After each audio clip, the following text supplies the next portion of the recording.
중국 경제가 어려움을 겪고 있는 가운데 중국 공산당이 이 시진핑 주석의 지도 노선과 다른 발언을 하거나 시진핑 노선에 대해서 비판하는 학자들이나 오피니언 리더들을 집중적으로 숙청 또는 인신 구속 그리고 직장에서의 퇴출 등의 강압적 정책을 시행하면서 중국 학계 및 전문인 집단이 공포에 빠져 있습니다. 그만큼 시진핑 스스로 공포와 불안감에 빠져 있다는 의미인데 여기에 대해서 와이타임스가 짚어봤습니다. 지금 시작합니다.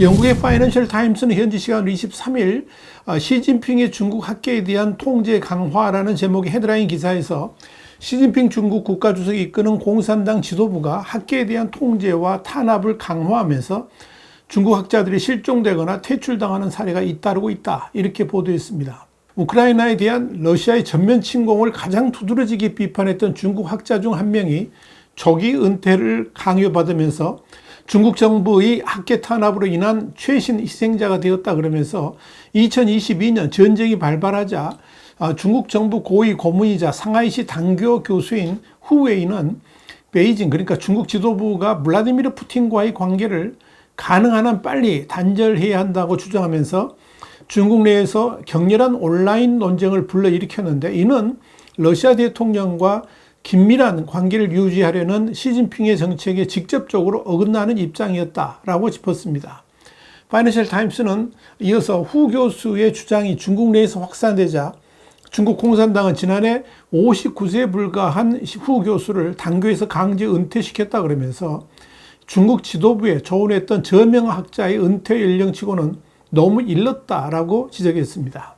후 교수는 이렇게 시 주석의 공산당이 학계에 대한 통제력을 강화하면서 최근 몇 년 새 표적이 된 학자 중 한 명입니다. 다만 그는 상하이시 당교에서 은퇴하는 데 동의한 이유로 감옥행은 면했고 공개 행사에도 참석할 수 있는 상태다. 소식통들은 그렇게 전하고 있습니다.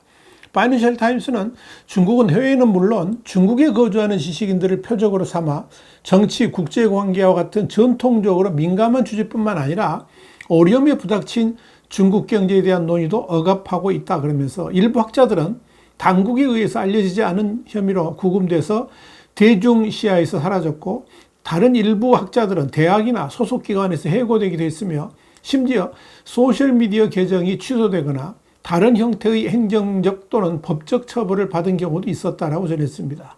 구체적으로 주황펑 전 사회과학원 경제연구소 부소장은 시진핑 내각의 자문활동을 하는 띵크탱크 요원임에도 불구하고 위챗 그러니까 중국판 카카오톡에 올린 글로 인해서 구금 조치를 당했다로 소식통은 2명은 전했습니다. 여기에 대해서 지난달 말 중국 매체들은 주 전 부소장이 최근 중앙 그러니까 당 중앙에 대한 망언 혐의로 엄중 처분을 받았다라고 보도했습니다. 우리 신문도 여기에 대해서 자세히 전해드린 바 있습니다. 파이낸셜 타임스는 또 명문 칭화대에서 정치학 강사로 일했던 우창 박사가 올해 3월 양회 그러니까 전국인민대표대회와 전국인민정치협상회의를 말하는 거죠. 이 양회 기간 중에 가택연금에 처해졌다 그러면서 우창 박사는 홍콩의 친민주주의 우산운동에 대한 연구를 포함해서 정치적으로 민감한 연구를 했다는 이유 때문에 2015년 실적평가에서 탈락한 후에 계약이 종료됐다라고 밝혔습니다. 눈여겨볼 것은 최근 들어서 일본 등의 해외에서 활동하고 있는 중국 학자들까지도 표적이 되고 있다는 점입니다.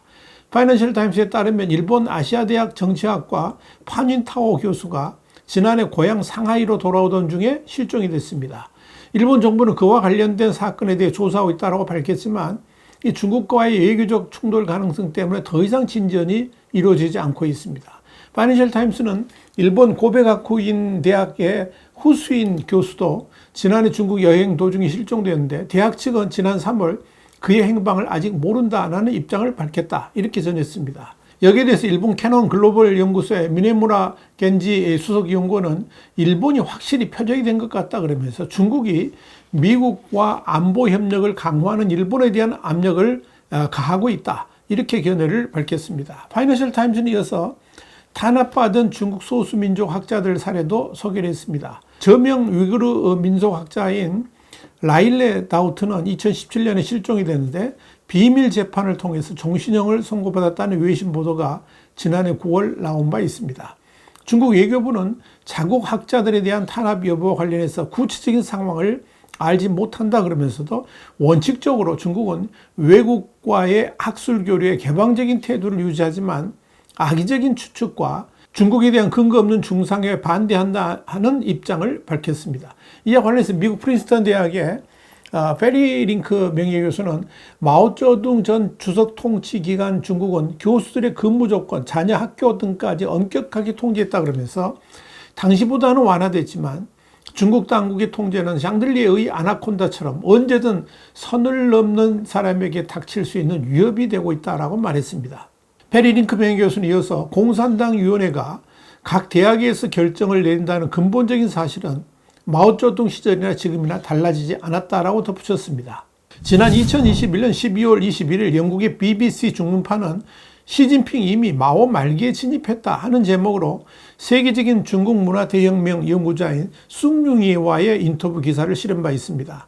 숭융이는 중국 문화 대혁명에 관한 한 최고의 전문가라고 평가할 정도로 이 분야에 대한 연구에 평생을 바쳐왔습니다. 그가 문화 대혁명과 관련해 펴낸 중국 문화 대혁명 데이터베이스는 1차 자료만 4만여 건, 1억 2천만 자에 달할 정도로 어마어마하고도 방대합니다. 그래서 중국 문화 대혁명에 관해 제대로 알려면 숭융이의 자료집을 보면 된다, 이런 말이 나올 정도입니다. 미국의 문혁 전문가인 로드릭 맥파커 하버드 교수도 이들 데이터베이스가 당대 중국 연구에 기초를 놓았다고 평가할 정도입니다. 숭융이는 본래 중화인민공화국 건국 2달여 만인 1949년 12월 중국 상하이에서 태어났습니다. 그의 아버지는 철저한 공산주의자였습니다.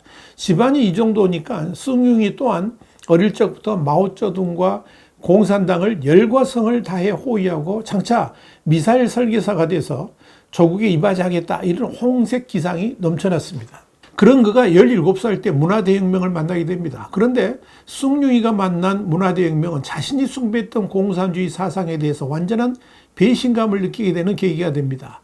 특히 그는 홍위병 싸움에 말려들어서 동창생에게 고발당한 뒤에 감옥에 갇히게 됩니다. 그때 나이가 20대 초반이었습니다.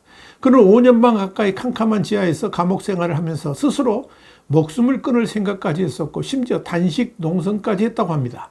숭융이는 BBC와의 인터뷰에서 집안 출신은 좋지 않았지만 그 시대를 살아가던 사람들과 마찬가지로 마오쩌둥과 공산당을 성심성의껏 옹호했다라고 말했습니다. 그런데 문화대혁명이 일어나면서 그의 생각과 인생이 송두리째 바뀌게 됩니다.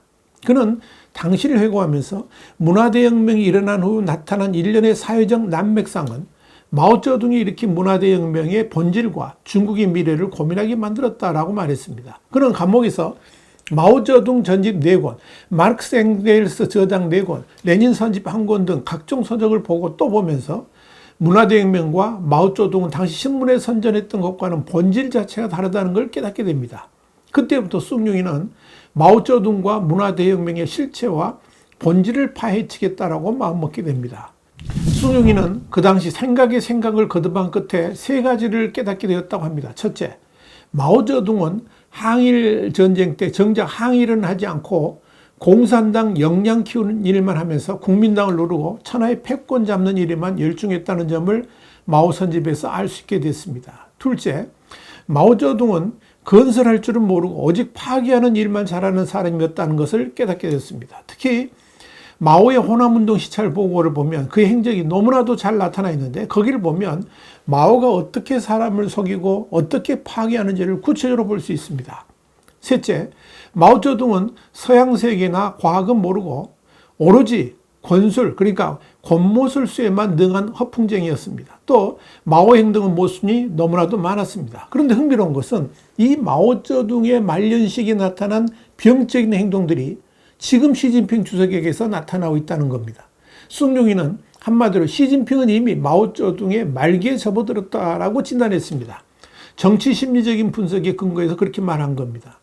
사실 시진핑 주석이 2012년 가을 중국 공산당 총석에 오를 때만 해도 중국 내에서는 상당한 기대감이 있었습니다. 그런 기대감은 아버지 쉬중신 때문이었습니다. 쉬중신 전 국무원 부총리는 문화대혁명 시기에 마오쩌둥으로부터 숙청을 당했고 시진핑 또한 이에 연루돼서 산시 농촌으로 추방당한 경험이 있어서 마오쩌둥의 비판적인 태도를 보이면서 중국을 보다 민주화된 길로 이끌 것이다. 이런 낙관적인 기대감이 있었다 하는 겁니다.